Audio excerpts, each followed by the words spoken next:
안녕하십니까? 저는 75세 영순씨라고 합니다. 제 채널이 영순씨라서요. 제 남편은 80세입니다. 결혼 생활 54년째이고요. 바로 다음 제 인생 이야기 들려드리도록 하겠습니다. 얘들을 봐주시던 할머니가 갑자기 아파서 가버리셨습니다. 그러다 보니 얘들 맡길 곳이 없어서 며칠간인지는 모르겠으나 10일 정도인가 갓난 아이와 큰 아이를 튀김 가게에 맡겼습니다. 출근은 해야겠고 얘들 봐줄 사람은 없고 친정어머니도 얘를 안 봐준다 하시고 시어머니는 애초부터 안 계셨고 남편 친척분들은 머나먼 서울에 사셨고 직장을 그만두기는 너무 아깝고 진퇴양난. 여기서 구독 좋아요 눌러주시면 고맙겠습니다. 구독 좋아요 부탁드립니다. 그때도 얘들 돌볼 사람 구하느라 마음고생이 너무 컸습니다. 그리고 지금 생각해보면 얼마나 위험한 짓을 했는지요. 기름이 펄펄 끓는 가마솥 옆에서 큰아이가 놀았을 텐데 어리고 속없을 때라 그런 것도 모르고 겁없는 짓을 한 것 같습니다. 제가 23살 때 첫아이를 낳았거든요. 세상 풍파 아무것도 겪어보지 않고 덜컥 결혼 생활로 접어들었으니 뭘 알았겠습니까? 여차저차 할머니가 소개를 받고 오셔서 아이들을 1년 이상 봐주셨습니다. 그런데 남편이 시골로 가게 됐습니다. 저 혼자 도저히 두 아이를 키우면서 먼 거리를 통근해야 하는데 저는 자신이 없었습니다.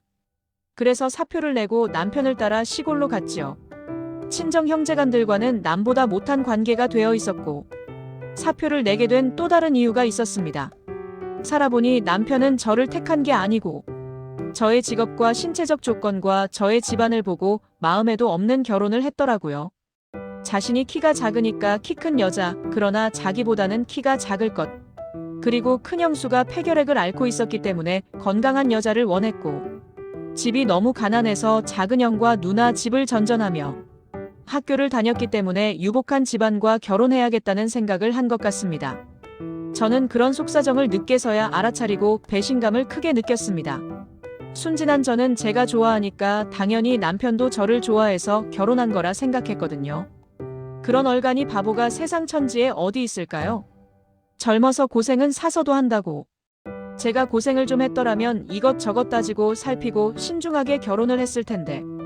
제가 좋아하니까 당연히 남편도 저를 좋아하리라 사랑 하나 믿고 결혼한 거예요. 그래서 배신감을 크게 느끼고 있던 차에 옳다 됐다.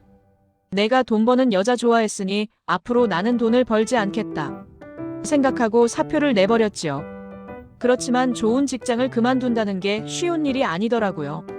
세 군데나 잘 본다는 사주쟁이에게 사주를 봤는데 세 군데 다 절대 사표를 내지 마라 그러는 거예요.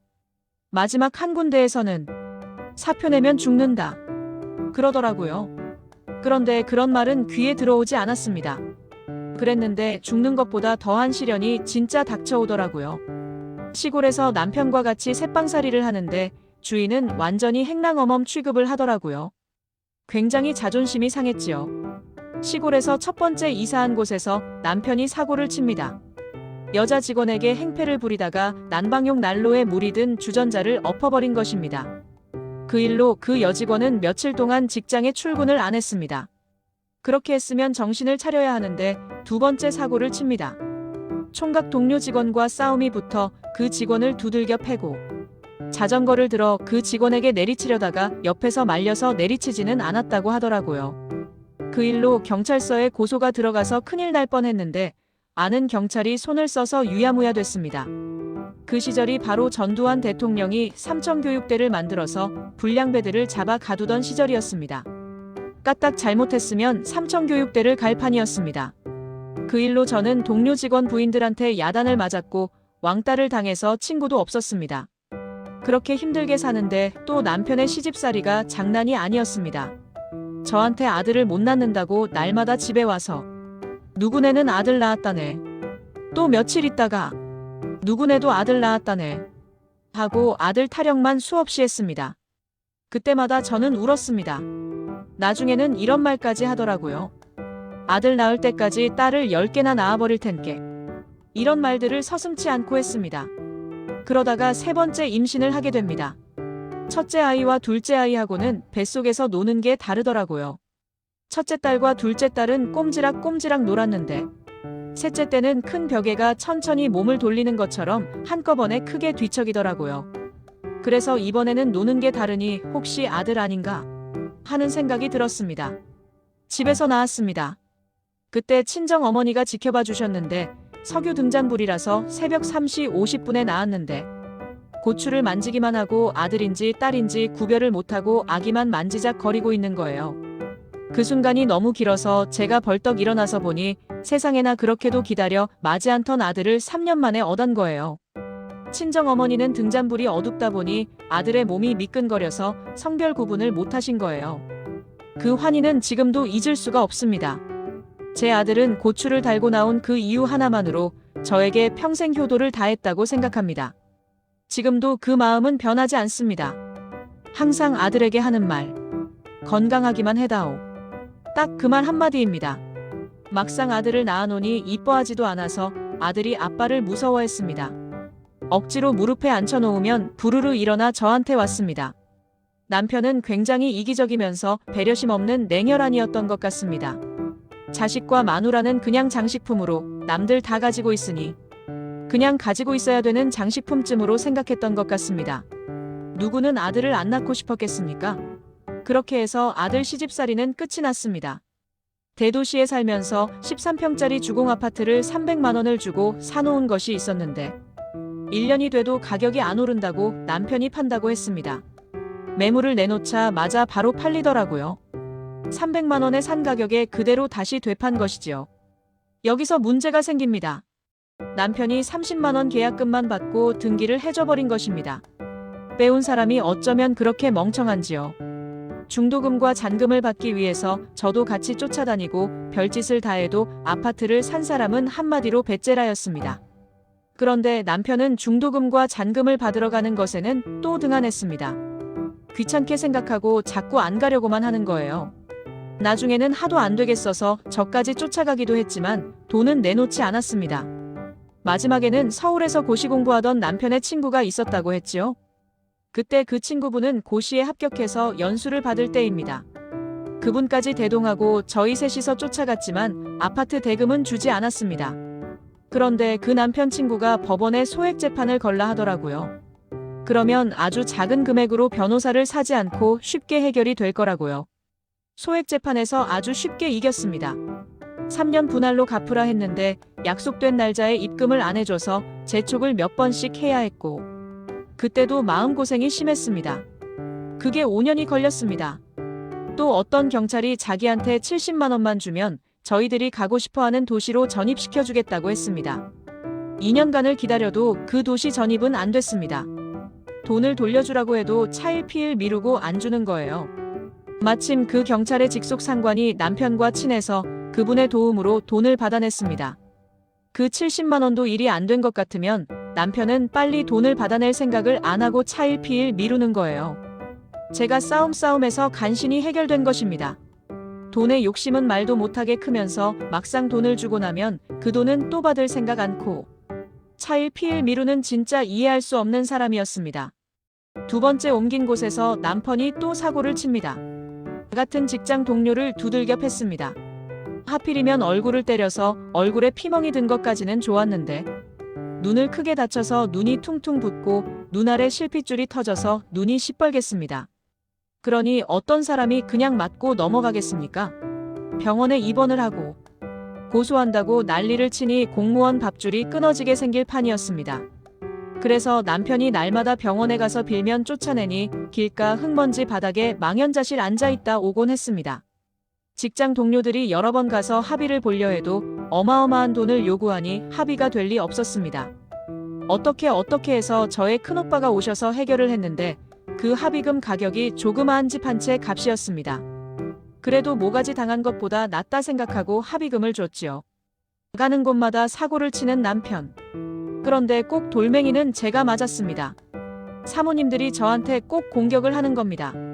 남편이 사고를 쳤는데 저는 가는 곳마다 제가 동료 직원 부인들에게 왕따를 당했습니다. 그런데도 불행하단 생각을 안 해봤습니다. 어떻게든 사건이 잘 해결되기만을 바라는 심정으로 애가 탔을 뿐입니다. 친구도 없이 얘들 키우고 살림하는 데만 전념했습니다. 그 눈을 크게 다친 직원은 그 돈에다 자기들 돈 조금 합쳐서 도시에 좋은 집을 샀다 하더라고요. 그 사고가 난 후에 나이 먹은 동료 직원과 같은 집에서 새빵살이를 했는데 그분이 여기서 허송세월하고 있지 말고 차라리 섬점수나 따러 가라고 부추기더라고요. 그곳에서는 더 이상 망신스러워서 차라리 섬점수나 따서 승진에 힘쓰자 생각했습니다. 큰 형부에게 부탁해서 읍단위 섬이면서 섬점수도 높은 곳으로 이사를 가게 됐습니다. 거기 섬은 읍단위이지만 물이 무척 귀했습니다. 그 큰 동네에 공동 우물물은 딱 2군데 있는데 저희 집과 멀리 떨어진 곳의 우물은 깊지도 않고 물도 풍부해서 하루 종일 사용할 수 있었고 저희 집 가까운 우물은 엄청나게 깊었고 짜디짠 물이 나와서 빨래를 할 수가 없고 허들에 물로 쓸 수밖에 없었습니다. 그래서 먼 곳에 있는 곳으로 얘들 빨래야 뭐야. 잔뜩 이고 가서 빨래를 하면 동네 사람들의 텃세가 장난이 아닌 거예요. 섬에서 제일 살기 어려운 것이 섬 토백이들의 텃세입니다. 늘 보는 사람이 아니라서 바로 육지에서 온 사람인 걸 알더라고요. 섬 사람들의 특징이 섬 사람들끼리 똘똘 뭉치고 육지 사람들에게는 굉장히 텃세를 하고 냉정합니다. 인정, 사정 그런 것 안 통합니다. 그래서 얼마나 눈치를 보고 조심조심 빨래를 했는지 모릅니다. 그 우물은 너무 멀었기 때문에 집 근처 조금 가까운 곳 동네 주민 집에 우물이 있었는데 도둑것으로 몰래 물을 들어갔습니다. 몰래 가서 물을 깃고 있으면 어느새 알고 쫓아나와 흙탕물 나오게 물 뜬다고 육두문자는 안 섞었지만 그 욕설 비슷한 소리로 온갖 모멸스러운 소리를 다 퍼붓는 거예요. 그래도 묵묵히 양철동이에 물을 두레박으로 퍼담아 그걸 머리에 이고 옵니다. 언제 양동이를 이어봤어야 말이지요. 평생 처음 하는 일이지요. 어깨에 물을 줄줄 흘리며 힘겹게 물을 퍼다 날랐습니다. 도시에서는 수도꼭지만 틀면 물이 콸콸 쏟아지는데 섬은 완전히 조선시대 삶을 살아야만 했습니다. 온갖 욕된 소리를 다 들으면서 양철동이를 머리에 이고 나오는데 제 기분이 어떻겠어요. 세상 물정 모르고 하고 싶은 대로 근심 걱정 없이 대접만 받고 신나게 살던 사람이 남편을 만나면서 제가 꿈에도 생각지 않은 일들을 겪고 있으니 이건 뭐 사람도 아니고 짐승처럼 살았다는 생각이 듭니다. 저의 고생이야 제가 자처했으니 어쩔 수 없다 쳐도 저의 큰아이와 아들이 고생을 많이 했습니다. 그 추운 3월 달에 이사가서 선바람이 오죽 세게 불고 매섭습니까? 아들이 아직 소변을 못 가려서 밑에 내복 하나만 입혔는데 그것도 내복 밑을 터서 그냥 소변을 봐도 옷이 젖지 않게 미터진 내복 하나만 입혀 내보냈습니다. 그 어린 게 얼마나 추웠겠어요. 아랫도리는 이브나 많아였지요. 빨래가 너무 많이 나와 빨래하러 가기가 눈치 보이다 보니 그런 짓을 한 것입니다. 그래도 감기 한번 안 걸리고 잘 자라줬습니다. 지금도 생각하면 얼마나 고마운지 모릅니다. 그리고 가까운 공동 우물물은 짜기만 한 게 아니고 물을 조금 깃다 보면 물이 더 이상 안 나오니 물이 찰 때까지 기다리느라 우물 뚜껑이 있어서 잠가버립니다. 우물 뚜껑은 자기들 필요할 때 열다 보니 언제 우물 뚜껑이 열리는지 보고 있다가 잽싸게 물을 길어야 합니다. 그 담당을 큰아이가 했습니다. 비가 오나 눈이 오나 우물 뚜껑 여는 걸 보고 있다가 저한테 뛰어와서 알려주면 불나게 뛰어가서 우물물을 한 양동이 길어옵니다. 우물물이 얼마나 깊은지 두레박에 물을 담아 아무리 줄을 당겨 올려도 두레박이 나타나지 않는 엄청나게 깊은 우물이었습니다. 간신히 한 양동이를 채우다 보면 뚜껑 닫을 시간이 되어버립니다. 저희 자식들 부모 잘못 만난 죄로 고생을 너무 많이 했습니다. 지금도 그 생각을 하면 가슴이 아려옵니다. 그때 정말 그 섬에서 저는 짐승처럼 살았습니다. 그러나 남편 승진을 위해서는 참아야 했습니다. 그렇게 아이들과 짐승처럼 살았고 섬점수를 다 딴 다음에 드디어 육지로 올라왔습니다. 섬점수만 따면 고생은 끝나야 맞겠지요. 그럼 저에게도 볕들 날이 올까요? 아니면 어떤 다른 시련이 또 저에게 닥쳐올까요? 더하지도 빼지도 않고 있는 그대로의 제 인생을 재미도 없으실 텐데 여기까지 들어주신 시청자분께 감사드립니다. 행복하십시오.